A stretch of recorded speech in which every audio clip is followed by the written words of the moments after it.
Erev Tov Talpiot, Boker Tov in Berkeley. Happy 2023 to all of our friends at AIFL around the world. My name is Wayne Firestone. I'm your host for our webinar, our first webinar of 2023. We're so happy to have you with us. As always, we've got still a few tricks up our sleeve. Here I am at the New York Stock Exchange. We'll tell you more about that in a minute. What are the headlines of 2023 going to look like? We don't know yet, but we have a hunch that some of them are going to involve high tech. But tell us about the headlines you're interested in. Let's start. Tell us where you're calling in from. Put something in the chat. Tell us about what headlines or maybe what episodes of this webinar series you are interested in reading, seeing, hearing about in the coming year. We, as always, our team is looking for great stories and great headlines, and we find them, we bring them to you here. So put something in the chat so we have something to think about to start the new year with some creative ideas. As always, America-Israel Friendship League works miracles through partnerships. We work with lots of different organizations to show different sides of Israeli society. And as today, our partnership with Israeli Mapped, made in New York with our good friend Guy Franklin and the iconic New York Stock Exchange. Yep, that's the picture behind me today, where together we put together at the end of 2022 an amazing symposium about an aspect of high tech that maybe you wouldn't necessarily think about. Prop tech, it's called. Nice short name. It's about property, about how properties are managed in for lots of different security and building and safety considerations.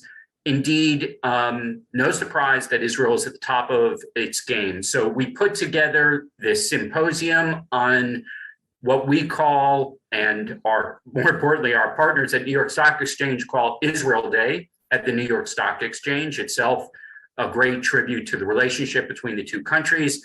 But for this symposium, as you're about to see, highlights from hours of programming with CEOs and leaders in the prop tech industry. We're going to kick it off with some opening remarks from the top names in prop tech in both Manhattan and in Tel Aviv and around the world. Donna Azrieli, the chairperson of Azrieli Industries, as well as Lisa Silverstein and Tal Carrot, the vice chair and president, respectively, of Silverstein Properties, who are the owners of the World Trade Center in Manhattan. We'll be hearing from them. We'll be hearing from really an array of people in this field who gathered at the New York Stock Exchange convened by America-Israel Friendship League. We hope you'll enjoy this and pass on to other friends that are interested in this unique aspect of the Israeli high-tech sector. Enjoy. Good morning, everyone. I am Jonathan Barsaid. I am the president of the America-Israel Friendship League, and I'd like to thank you all for coming and joining us here today at the New York Stock Exchange for our annual Israel Day. We've been, America-Israel Friendship League, we've been entrusted, basically our mission, we were established over 51 years ago to essentially make friends for Israel. And of course, one doesn't know exactly what does that mean. We sort of have interpreted as bringing the story of Israel, what Israel is all about, introducing Israel as to what it's about, the culture, the history, the sites. But among other things, one, in the recent couple of decades, when you talk about Israel, of course, the whole concept of technology is something that comes up to the top. And Israel is definitely considered to be a world leader in technology. And so many years ago, we started our Israel Day with the idea of dedicating a day, a conference basically, to introducing Israeli technology as part of our daily celebrations. Later on in the evening, we're going to have our annual gala. And together with Guy Franklin over at Israeli Mapped in New York, we've been organizing these conferences every year. Dedicated to introducing and focusing on some area of technology. If it was cybersecurity, if it was financing, and this year we are focusing on prop tech and what is happening in the whole area of technologies that are being developed to manage real estate properties, both commercial as well as residential. Coming from the world of technology, for me, this is actually, I've actually had several technology companies, and so I'm pretty familiar with this area, but I must admit, several months ago when we were sitting with Tal Keret from Silverstein Properties, who's with us here today, and also with Dana Azrieli from the Azrieli Group, and we were hearing about some of the things that they're doing in managing their commercial properties. Even myself, with being familiar with what technology is all about, my jaw is open, basically, just hearing of things developments that have been made over the last few years, especially with COVID introduction, way beyond just how to manage your HVAC system. And so, obviously, and then when we started looking into it, obviously it came up that Israel, also in this area, is a world leader in this area. So obviously it was very natural for us to dedicate this day to the area's prop tech. And it's promising to be a very interesting morning. I mean, eventually I will finish speaking, I promise you that. And after that, another few greetings. We will basically head down. There'll be a photo opportunity both in front of the building with the flags, as well as also then we will all head up to the trading floor where we will have a photo op with the trading bell, and then we'll come back here to the actual conference. So it's promising to be really an interesting morning. And hopefully you'll all enjoy it as much as I'm looking forward to it as well. What I would like to do now is invite Mr. Chris Taylor of the New York Stock Exchange to come up. And before...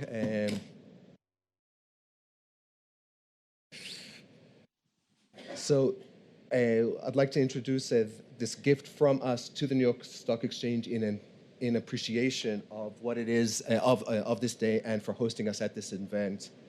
And what this is, it's from Israel, symbolizes, it combines many things about Israel. I will not read the whole notice over here, but it is a small token of appreciation made all the way from Israel for you. Thank you for hosting us. And one thing also I would like to basically point out, a vested interest. This is actually, you can also see it up on the view, as well as also this is our first actual formal introduction of our new logo. So congratulations. So we'll talk about it. But thank you very much. So good morning, everyone. I'm Chris Taylor, Global Head of Listings, Boker Tov. Just a couple things. We're really happy to have the group in here today and to be your host. So thank you for coming into the New York Stock Exchange. To Tal and Donna, congratulations on your awards this evening at the gala. On behalf of all my colleagues, the exchange has been at the corner of Wall and Broad Street for 230 years. Our start goes back to 1792. So we've been here a very, very long time. And so much has changed over that time in this country, around the world, in the capital markets.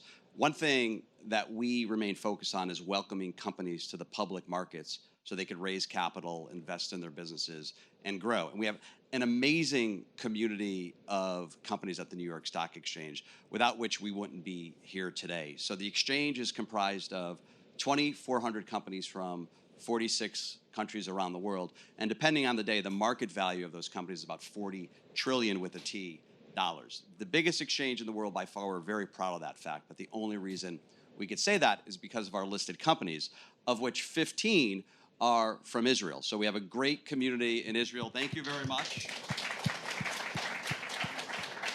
I was going to say that number is only going to grow going forward, but we had one of our Israeli companies announce a merger this morning with an American company. So it may be declining in the short term, but we see a lot of promise going forward. And in addition to Tal and Donna being recognized tonight, Albert Bourla and Kor Schultz will also be recognized of Pfizer and Teva, respectively, both of which are listed on the New York Stock Exchange. So thank you very much. I also want a warm welcome to Consul General Zamir. Welcome here as well. Thank you, sir. Have a great day. Have a beautiful evening. Enjoy New York City. This is about as good as it gets in November for weather. So have a great day. Thank you again. Jonathan, back to you. Thank you, sir. Thank you. I'll collect that later. I'll take it now, actually. All right. This is very precarious. I like it. Yeah, no, that's why I was afraid actually to hand it to you, because I knew I'll drop it. Excellent. Thank you, everyone. Have a great day. And as you can see on the slide, I'd like to introduce our next greeting from the Israel Consul General, Ambassador Asaf Zamir. Asaf, if I can call you with your first name. I'm Israeli after all. Joined us over here in the United States, I think just over a year ago. And he is the Consul General representing the State of Israel up here in the Northeast. But before that, he also had, before joining Foreign Service, I guess, he had an illustrious background also in Israel, working with Ron Huldai, I believe, in the municipality of Tel Aviv, as well as also being a member of the parliament and a member of the government as a Minister of Tourism. And decided basically that Israeli government is enough and he wants to come and work over here. So, Asaf, thank you very much. Thank you. Good morning, everyone. Good morning to all my friends from Israel. How was your week?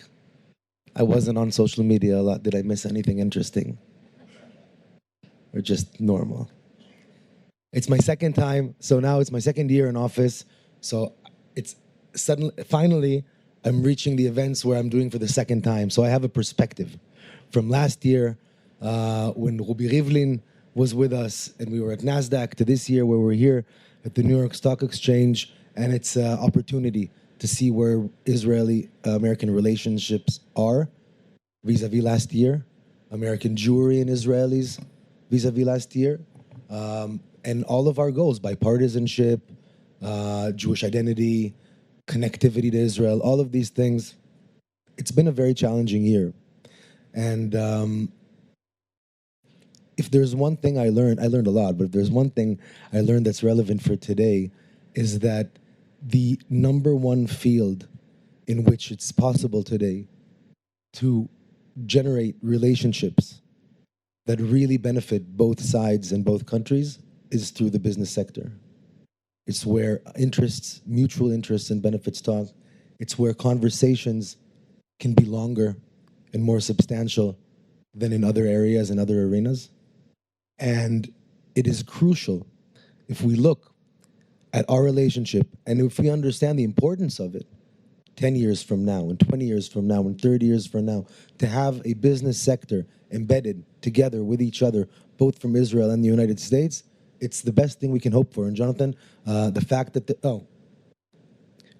there's a company merging from Israel with an American company, that's music to my ears. Because the more we merge and the more we become bonded, the harder it is to tear us apart. And God knows there are many people that are trying. And if there's one aspect in which it's easy to explain Israel and to explain the relationship, it's through this aspect. And I want to congratulate Tal and I want to congratulate Dana for outstanding leadership in your field. I just had the great luck and honor of visiting Tal at one of the projects this week in his building and seeing firsthand how it incorporates Israel and Zionism into New York City and New York State on a ground level, on a base level, which really does affect people day to day. So thank you very much. Thank you for the American-Israeli Friendship League. Thank you to my friend Dani that I get a chance to see here for the second time. Your work has always been extremely important. It's never been more important. And it's never been more important to look to the future and think together what are the other things we can do to make sure that this relationship lasts and is strengthened, because the amount of people that would love to see it end is on the grow. And the amount of people that feel freely that they can say that is on the grow. And that just alone makes this work so crucial. So I'm very happy to have the opportunity to meet everyone here today and to see all the business leaders and heads of organizations, investors and entrepreneurs. You have a very, very important role in the work that we do in the Ministry of Foreign Affairs. So thank you very, very much and have a great day. Thank you for the Stock Exchange for hosting us. You're always a great home. Thank you.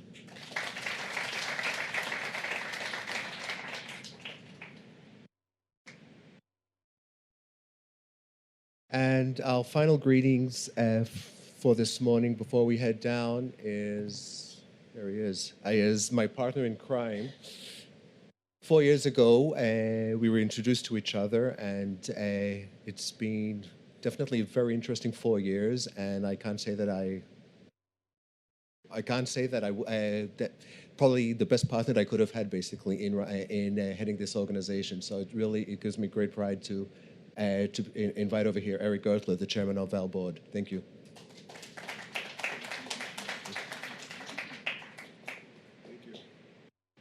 Good morning. To use an English expression, I think it was a great shidduch that Ruby put us together. And let me then start by... For me too. So let me start first of all by thanking Jonathan, who's a tireless and dedicated leader of AIFL. Day in, day out, has done an amazing job transforming this organization. So thank you, Jonathan. And also let me recognize the wonderful efforts of Ruby Shamir, and then also my partner in Israel, Dan Gillerman. So round of applause for all of them. They do such great work. Ambassador, thank you for your work. You are an important part of ensuring that the Israeli-United States relationship remains strong and unbreakable. And certainly, I have a bias. New York is a very important part of that, and you are here in New York, so thank you for everything you do. And then it seems to many on the outside that it's easy to be recognized. We don't take it for granted, and I want to thank Tal and Donna. Thank you for letting us recognize you. It's very important and meaningful to us. We appreciate everything you do in the community and everything you do for this relationship. So thank you for helping us celebrate today. We very much appreciate that as well. Israeli Mapped, thank you for being a partner. There's lots of thank yous today. This is a great day. I also want to, I don't know where Chris went. Chris, thank you for hosting us here at the New York Stock Exchange. It's wonderful to see 15. We're still going to hold on to 15 for the day. Israeli companies on the exchange. And again, Israeli Mapped, Guy Franklin, thank you for hosting us or partnering with us. It's great to see all the Israeli companies here in New York. And particularly, it's great to see the rise of prop tech, a very important part of sort of the emerging technology here in New York. My career over the last 10 years has been inextricably linked between Israel and New York. And when we think about the bond that brings together the United States and Israel and New York and Israel, I've seen firsthand the cultural, the entrepreneurial, the innovation, the political, everything that brings us together. I cannot appreciate enough the importance of that relationship. It's why I feel so privileged to be able to work with Jonathan, the American Israel Friendship League. Just to give you two examples on the vitality of the relationship between New York and Israel. If we go back to 2008, 2009, during what was then, a very difficult economic time, recession, 2008, 2009, at the time I was working for Mayor Bloomberg. The mayor understood that the need for New York to be diversified and move beyond just having a economy based on finance, and to diversify the economy, he understood better than anybody that you needed to bring tech. And an important part of that diversification was the partnership between Cornell and Technion, bringing together the Technion campus the Cornell Tech campus on Roosevelt Island. It was a $2 billion partnership that has led to outsized returns here in New York.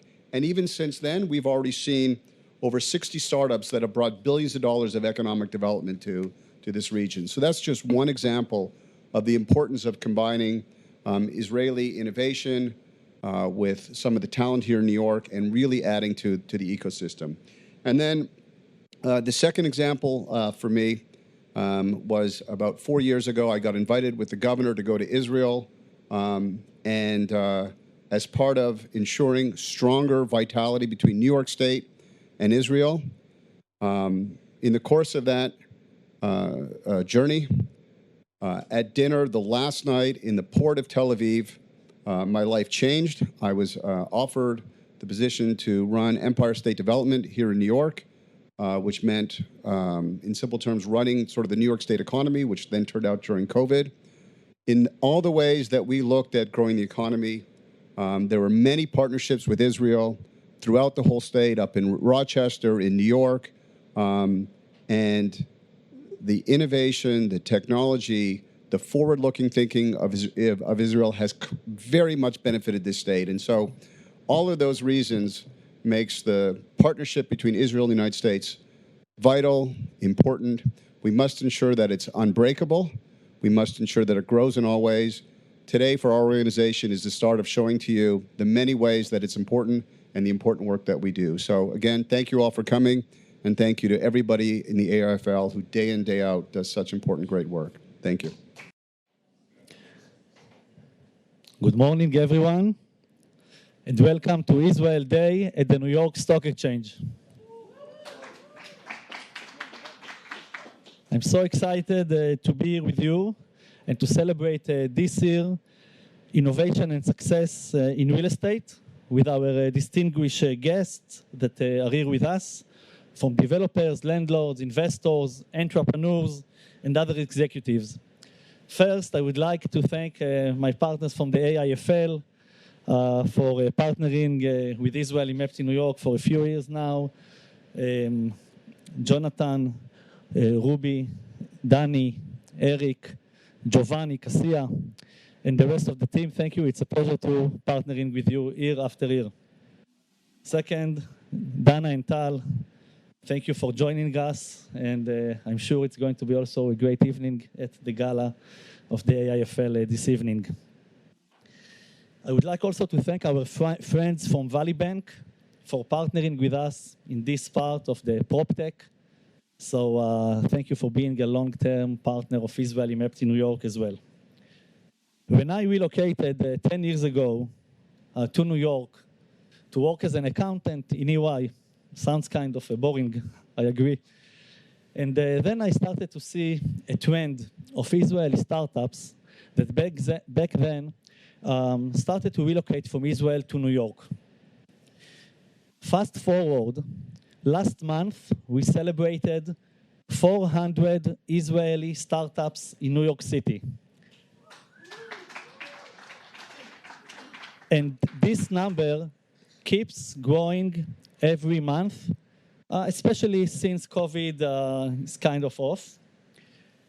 When I started to track the Israeli startups, there were 60 Israeli startups back in 2013. And it's amazing to see the growth in these startups and the verticals.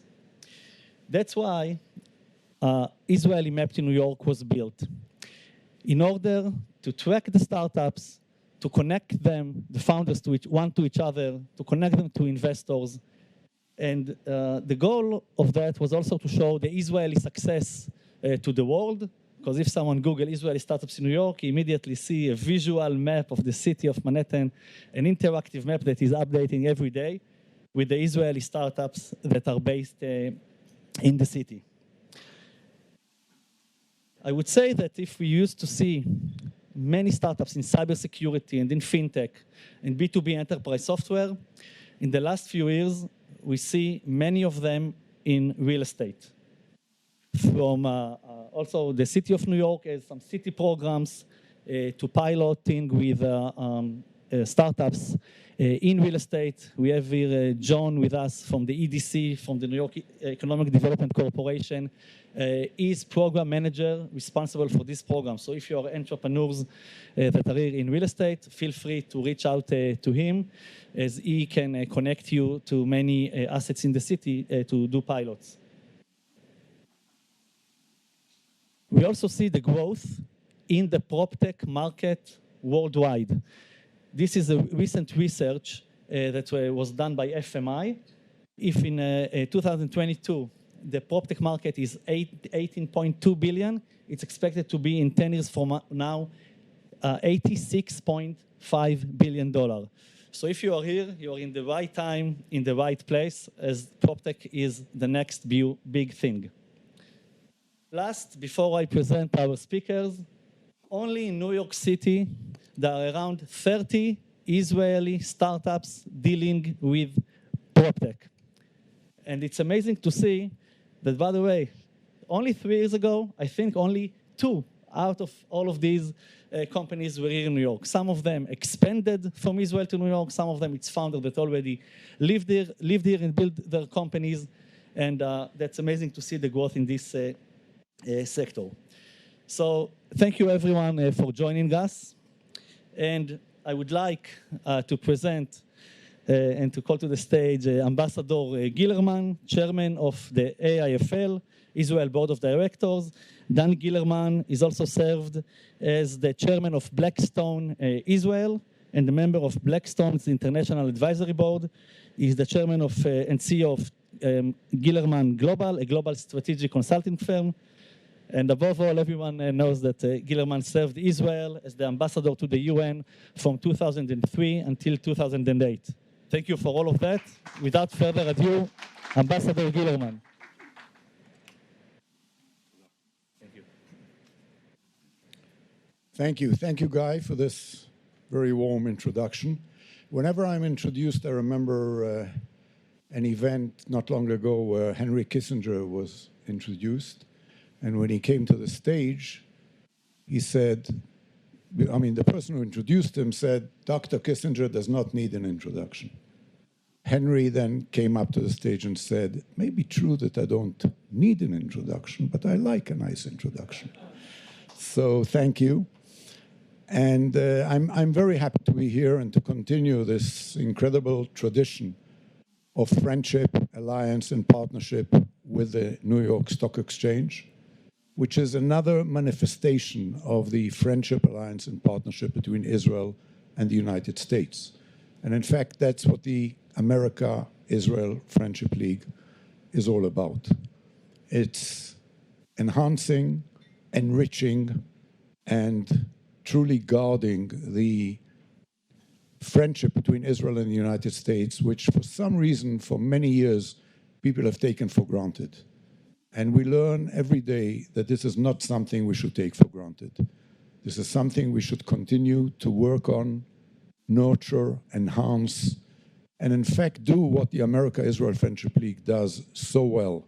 And that is show the people the real face of Israel, not the one that's shown so often on the TV screens and on cable television of conflict and bloodshed and turmoil and even political strife, but rather a country of beauty, of compassion, of creativity, of excellence, to show the true and beautiful face of what Israel is all about. And by being here today and having this day marked as Israel Day by the New York Stock Exchange, we're doing exactly that. And I'd like to thank, first of all, my partners at the AIFL, Eric, who I think is no longer here, but Jonathan, and of course Ruby, and everybody who is helping to make this possible, and also the New York Stock Exchange for their very, very warm hospitality. And talking of introductions and talking of leadership and mentioning Henry Kissinger, I don't know how many of you were lucky enough to read Henry's latest book, but Henry Kissinger, who was 99 in May, in fact will be 100 years old next May, just brought out a book called Leadership. And it's an amazing book. I do recommend everybody of you to read it. He's taken 6 leaders who he worked with very closely and knew personally, ranging from Konrad Adenauer, Charles de Gaulle, Margaret Thatcher, Richard Nixon, Anwar Sadat, and Lee Kuan Yew. And he examines the leadership in each and every one of them. And the reason I mention it is because the next speaker is, to me, the epitome of leadership. And one day, when someone will be entrepreneurial enough to write a book about business leadership in Israel, the first name that should appear there, not only because it's alphabetically in A, is Dana Azrieli. Dana is, to me, not only the first lady of Israeli business, but she is, in a sense, the epitome of everything I spoke about before. The beautiful face of Israel, a person who personifies creativity, excellence, and at the same time compassion, caring very much about values, and being a true Israeli patriot and indeed a true Zionist. This is a mixture which you don't find in many business leaders today. It is very unique to Dana, and as a result, she has not only grown the Azrieli Group into one of the, by far, largest Israeli companies, listed on the Tel Aviv Stock Exchange, and maybe what we're doing here today is a sign of things to come. But she has done this with a mixture of really compassion, leadership, caring very much for the true values of what Judaism, Zionism, and Israel stands for. And I'm very proud to be on her board. So you may think that I'm not objective, but I'm saying this with great objectivity, coupled with great admiration. So we're very lucky that, and very grateful that Dana agreed to be an honoree tonight, together with Tal, who personifies another great American Jewish family, and the Silverstein family, for whom we have great respect and admiration as well. And I think this is a wonderful coupling and partnership which we'll witness tonight. So without much further ado, I introduce to you and I call upon the stage Dana Azrieli. Thank you.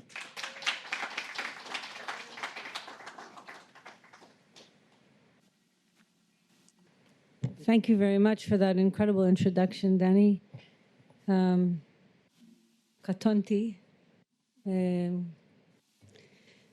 Danny is too kind. Each day, one just tries their best and continues to grow. That's all that anybody can really do. I just want to touch this clicker for a second, make sure I'm going in the right direction. Okay. So, and back. Okay. So hi, everyone. The name of my presentation is Building Israel and Preserving the Environment. I know this is a PropTech conference. In PropTech, there are a lot of things having to do with the environment, and I'm connecting the two today. In Israel, I think it's really important to really be aware that we need to be building the country. We also need to be preserving our dear, dear country. I moved to Israel 22 years ago, and while we're really excited about all of you startups here in Israel, anytime you want to come back home, that's also a good thing to do. So, but in good luck, and you know, let's connect our two very great countries, and that's why we're here. So the Azrieli Group is the largest real estate company in Israel. And as a brief overview of the company, I'll just navigate through some of the boxes you see over here briefly. We have 20 malls all over the country. We have 17 office buildings, 4 senior houses, 2 under construction, now an additional 2. And we own 2 data center companies, one in the US and one in Norway. We have a market cap today that's about $9 billion and an NOI of about $450 million. We currently have 15 million square feet of income-producing properties, but we have an additional 11 million square feet under construction in new and renovated projects, which means we're almost doubling our footprint in the next few years in small little Israel, and we're 30% floated in the public. And today, and what you need to know is that there's a conference going on in Egypt in global climate change. And Israel, with all of its incredible qualities in prop tech and technology, has been a bit slower to get really focused on the issue of climate change and these issues, even in prop tech. And, you know, you can argue we've been a bit busy surviving, so we haven't really been that focused on climate change. But my position is that if we don't focus on climate change, we really won't be having much to survive with. And so today, I'm just going to tell you a little bit about how Azrieli Group is trying to set an example in Israel using innovation in green and environmental solutions and our ideas in real estate projects. So we develop mostly in urban areas, and we invest enormous resources in trying to build our projects responsibly. Israel is such a teeny tiny country. And to develop the country, we have to do it in a way that's responsible with an eye on the environment and community and society. And corporate social responsibility is an integral part of our business activity, which is an essential factor today in managing future and present expectations of clients in the young generation who care about it, and our tenants and our suppliers and our employees and residents of our new rental projects. So to build in an environmentally sustainable manner takes significant investment by any standard, in money, in time, in thought, and also in a change in organizational culture. So I'm totally dedicated to these values, and I believe that the commitment to these values is a win-win for all parties and will yield considerable value for the Azrieli Group over time. So we were pioneers in green construction in Israel, applying green practices since 2013. We currently have 7 LEED certified projects, mostly gold and platinum. We have 6 Israeli standard green projects, and we have 7 projects which are designed for LEED certification that we aspire for LEED platinum standard. All of our future projects will be designed striving for LEED platinum certification. But I want to take a moment to show you a few of our considerations when we conceptualize a super tall tower on a very small footprint in the bustling urban environment of Tel Aviv. Now, I suppose when you think about when you think about New York, you're used to these super tall buildings, but in Tel Aviv, these are new concepts. Here's our spiral tower designed by the fabulous New York-based architects KPF, and it'll be the 4th tower which sits and completes the Azrieli Center alongside the round, triangular, and square towers. And this tower, which sits on 8 dunam, and it's going to be the tallest tower in Tel Aviv. It's going to be 91 floors, and it stands to be 350 meters tall. So on a clear day, they say you can see Jerusalem. I was standing outside just a second ago with Tal, and he was telling me the story of how there was a nice story with the Silverstein family that when we were first buying this property or thinking about it, there was a nice conversation with the Silverstein family about with Yediot of when we were going to buy it. But what's important is not this. What's important is when you're building a super tall tower in Tel Aviv, the forecasts predict that by 2045 there will be around 16 million people in Israel. In less than 25 years, we're expected to almost double the population, up from 9 million people today. The urban density in Tel Aviv today, in the Gush Dan area, is about 4 million people, just in the Tel Aviv Gush Dan area, which leads any reasonable person to conclude that you have to build up, because you have to provide for the people. You can't stop building. You just don't want to continue to build in a footprint. So you have to build up. This is the only way to protect the environment because it preserves the footprint of the land around us. So what's happening now, rather than Tel Aviv, which used to be a low-rise city, is that we're building mixed-use, high-rise construction, and that's new. And it includes complex and special engineering elements. And so we're always looking for new innovations, also in prop tech, in things like vertical traffic and ventilation. And one of the biggest issues we're dealing with is we're looking for elevator technology. People don't like to wait very long for elevators. They don't, very few seconds, otherwise they get impatient. And in a mixed-use building like this, the algorithm of elevator technology is one of the most important things you can think of. Or we're always dealing with horizontal connections to public transportation and underground parking. So one of the issues is the light rail is coming to connect to the building. And we're currently tackling these issues because we're expecting 30 to 40,000 people to be here.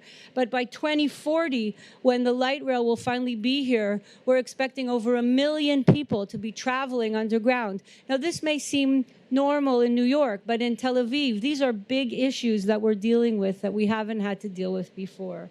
Or in high-rise buildings like this, a lot of thought must be given to energy preservation and right materials.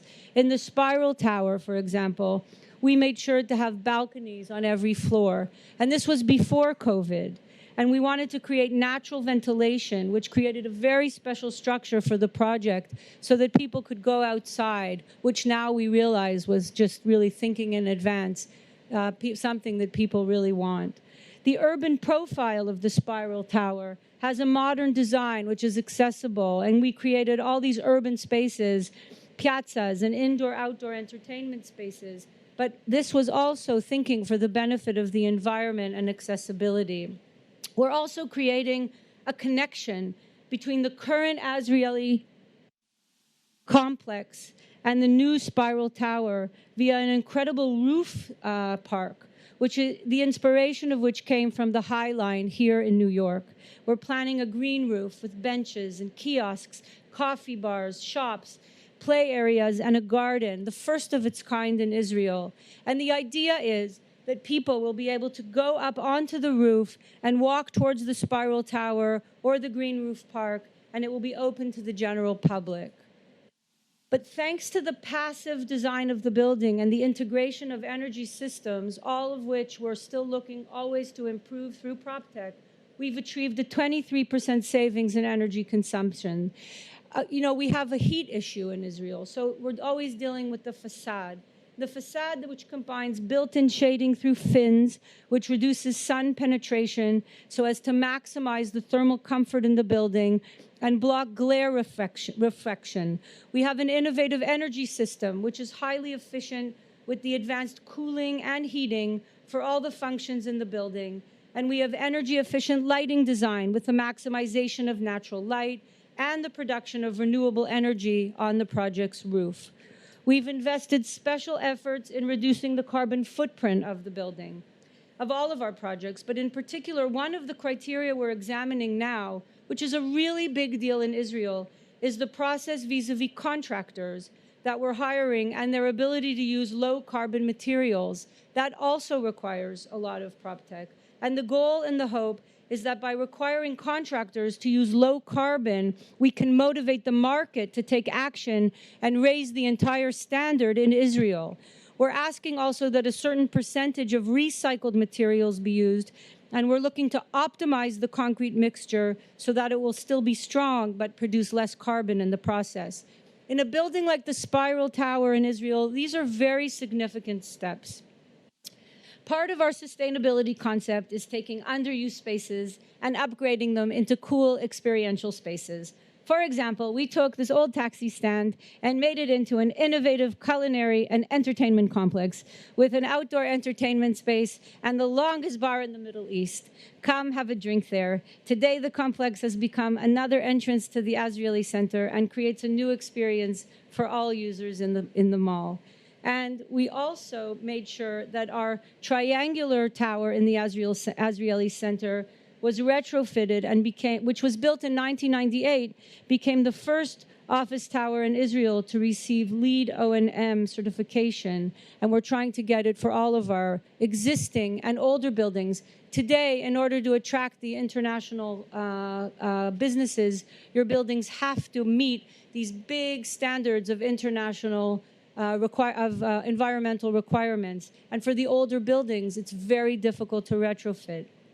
Another issue on which we place use is, of course, as part of our green vision, is mixed use, so that you're not always building in a new place, but you're looking for a place to add onto existing property. And when you're doing that, you're looking for always you have issues of engineering challenges, because you need to know how to build on existing and operating spaces while you're actually continuing to grow and build on top of an existing property. And we're currently looking at building solar and green roofs on all of our properties, and also encouraging our managers in our corporate social responsibility program to promote community and environmental programs. The Azrieli Center is also built on major transportation routes, which of course is the basic principle in real estate: location, location, location. So while we're creating maximum accessibility for electric vehicles, installing charging stations at convenient and prominent locations, we're also creating infrastructure for bicycles. And while 10% of our parking spaces are designated now for electric charging, we have a capacity to reach more than 80%. Why not now? Because Israel's way behind the times when it comes to electric vehicles.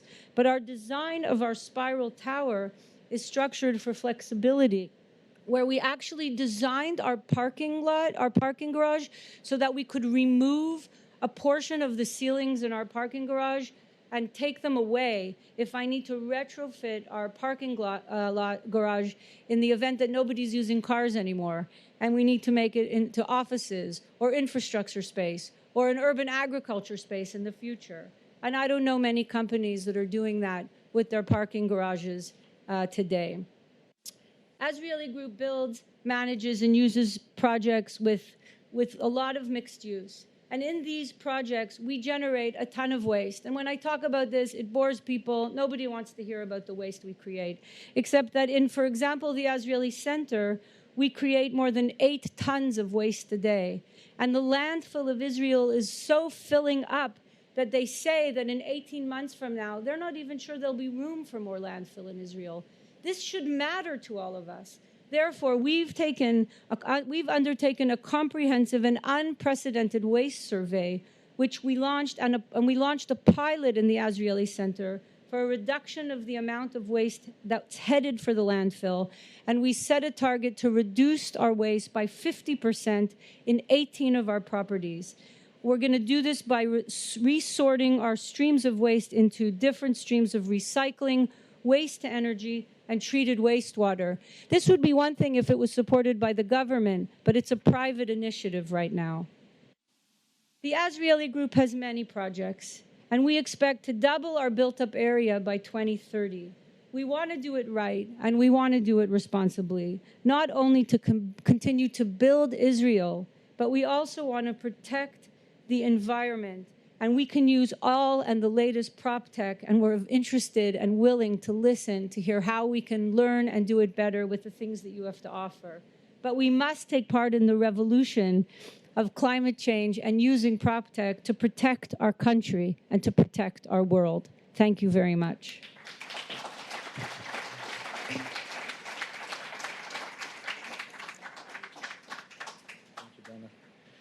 Thank you, Dana, for such an inspiring presentation, not only from the real estate aspect, but also from the corporate social responsibility and the amazing things that you are doing in the Azrieli Group. So thank you.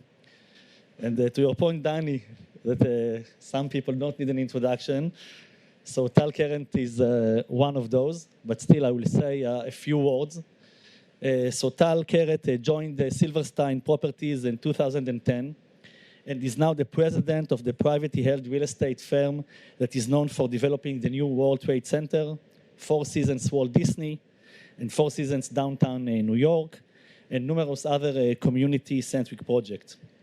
Tal co-founded, in addition to that, Silvertech Venture, a venture fund and accelerator that now has a portfolio of more than 35 startups, technology companies. 28 out of them are Israelis. And on a personal note, I will leave it for the side. I want to say that I am personally, and also the other people that I'm talking with, highly impressed from your activity. I'm talking about the technology activity in Silvertech. You are really doing a huge impact. not only about for the Israeli entrepreneurs that you are supporting as part of Silvertech, together with Charlie and Larry, which are doing an amazing job as well, but also to the city of New York by embedding these technologies and supporting the entrepreneurs when they are expanding to New York. And I see that from the other side when I'm talking to entrepreneurs. So thank you for that as well.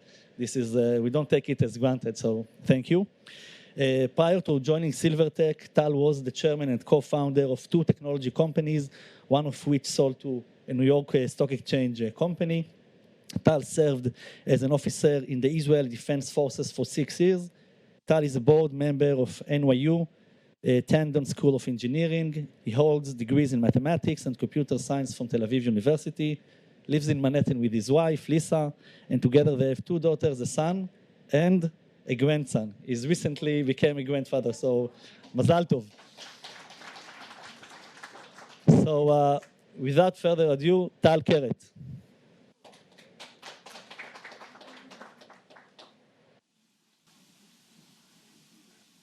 Thank you. Good afternoon, good morning to everyone. Shalom. I have too many slides, so I first want to thank everybody here. I want to thank the AIFL organization. Dana, it's hard to follow after what you presented. And what I will do is I will change, and I'm not going to run through all these slides I have because you're going to be either bored or you can walk the streets in New York. Some of the buildings you'll see and you'll be familiar with. I can actually click quickly so you can see 28 or 30 slides, but we'll spare you. Dan, you mentioned earlier about the Henry Kissinger book about leadership, which is recommended to everyone. And in that book, it actually epitomizes and shows the value of the relationship between the United States and Israel. And as an Israeli, and I will call myself an Israeli American, and some people will say alien, so that's a 3 in 1, Israelian. I have seen the importance more than I understood it when I was in Israel. In 1973, Israel would not have made it through, and in the book of Henry Kissinger, which I tend to believe, and we met him, he was in New York this past week,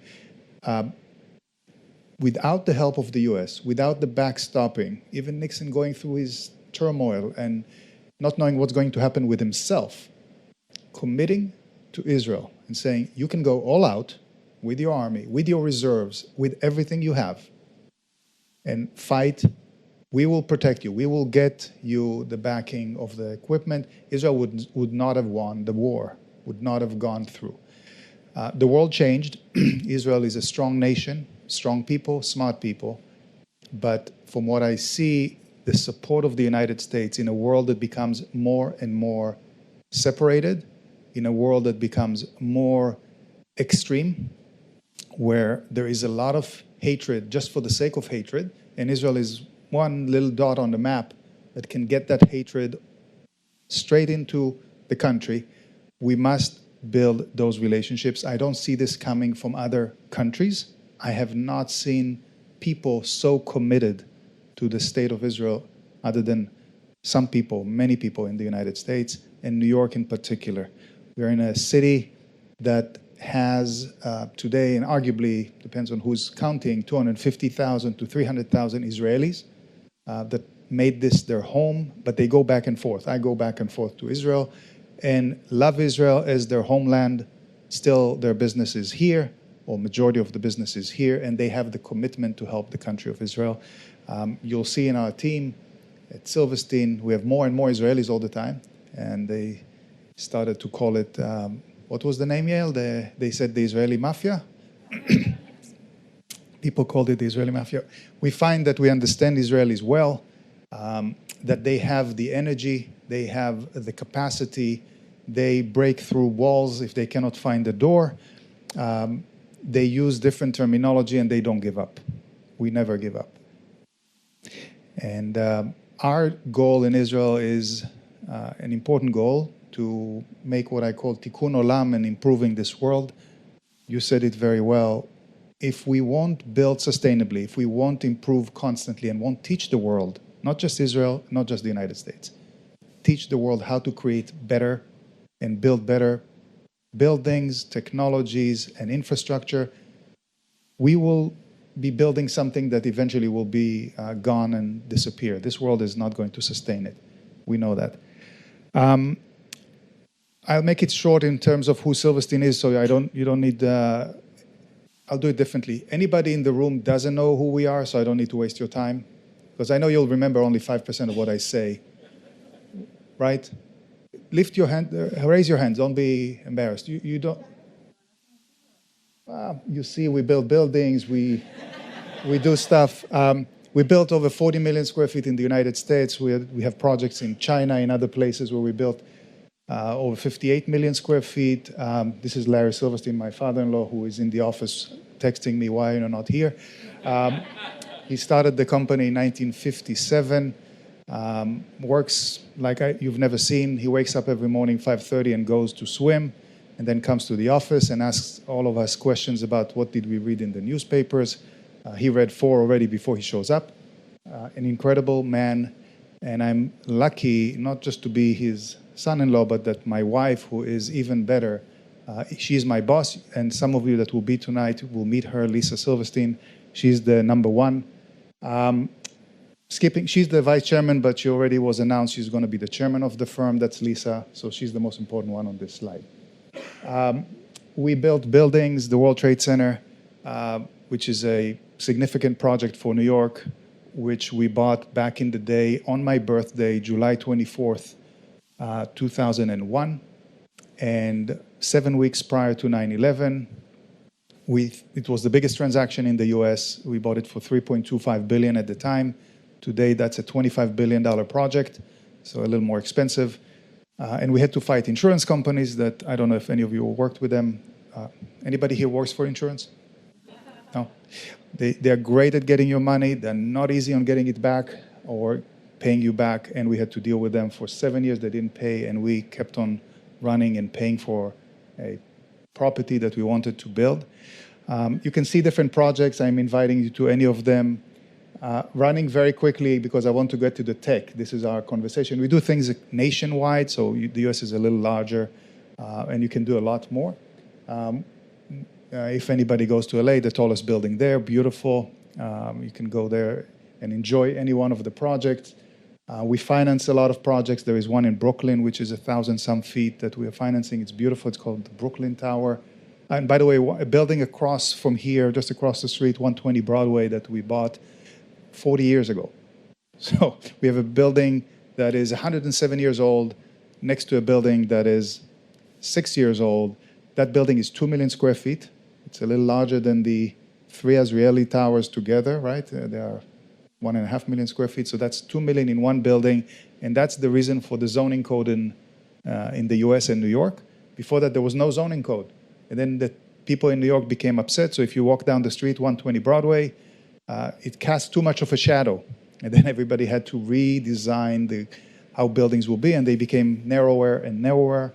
An incredible building back on top of transportation, 107 years ago, they built it, which is amazing. We believe in holding, so we don't like to sell. We're going to hold this building, beautiful building. And I invite all of you to the Bankers Club that in the past was only for the 100 most important business people in the world. And if any of you want to go there and see what it is, we open it to kind of close people and to the tenants only the tenant in the building, but you are all invited. We'll take you to a short tour to the Bankers Club. We work with different financial organizations. Some of them you know, Israeli names. I'm skipping a lot of this. In China, you'll see a project that we are working on as a master developer, 58 million square feet. Buildings. I want to get to the tech side of things, so I'm running very fast.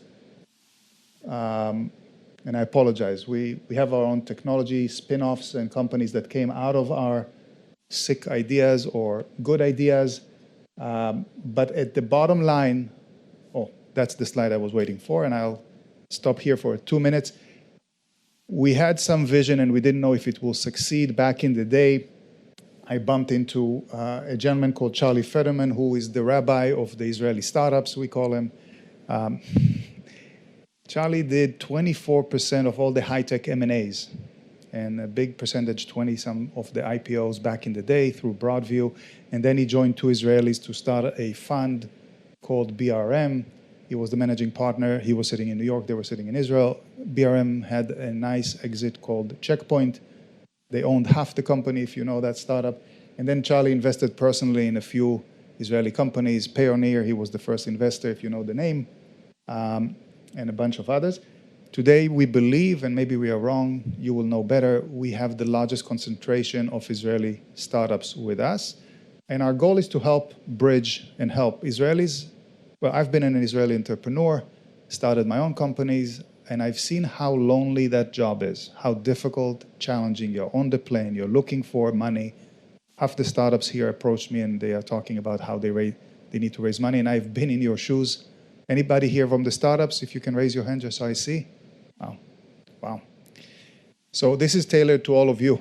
As a startup entrepreneur, we need to constantly balance between our talent in the company, how to raise more capital, how to tell the story the right way, how to position ourselves as a final product and a final company when we are not, and how to create success. It's very, very difficult. Hiring, firing, finance, it's not trivial. Our job is to say it's okay, sitting with each company and say, can we help you? And if we can't, we are not going to be involved. We have about 700 companies apply a year. We take 6 or 7. So the statistics are not great. I apologize. But we then focus on making those companies successful and introducing them to everyone. In our portfolio of buildings, we have today 245 of the global 1,000 companies are tenants of ours. Many of them are in the New York Stock Exchange, and some are NASDAQ.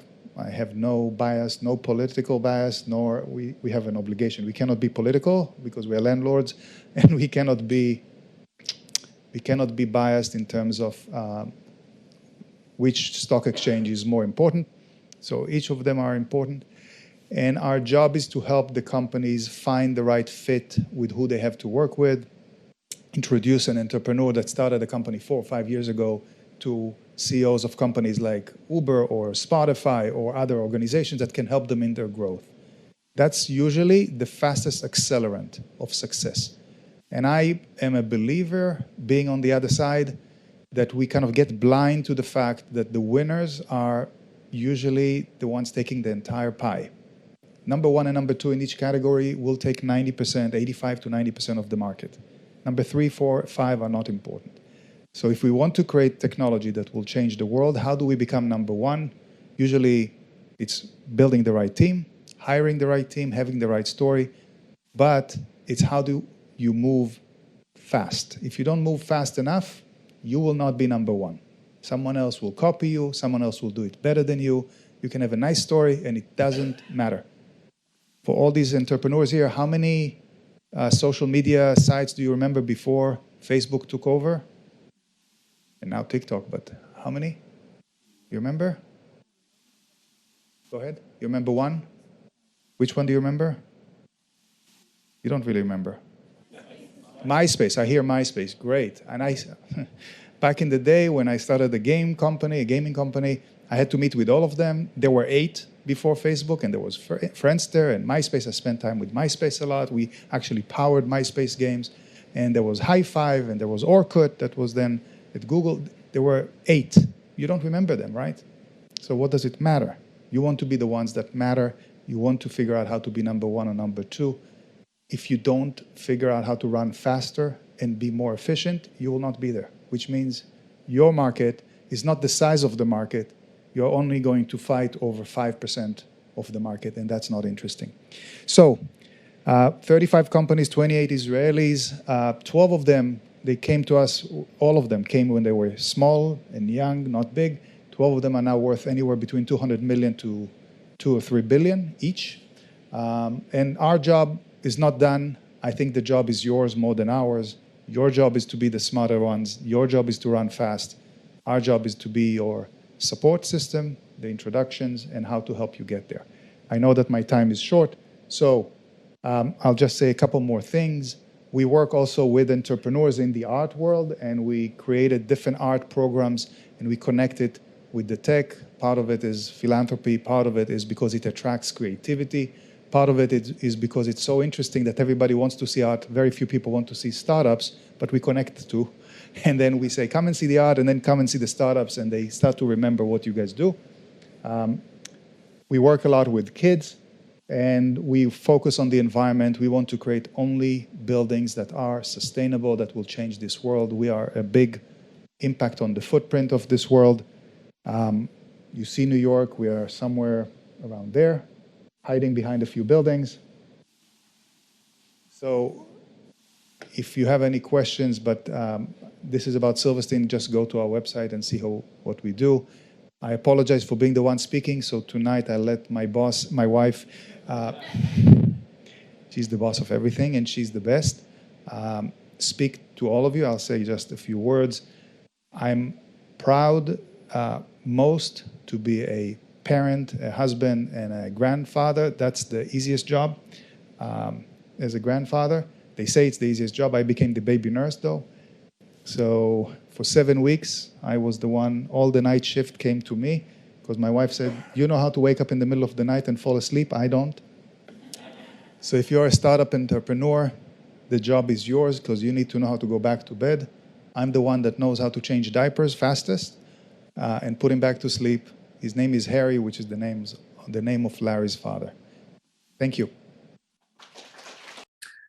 Location, location, location. They say that's all you need to know about real estate, but we learned a thing or two beyond that in this particular seminar.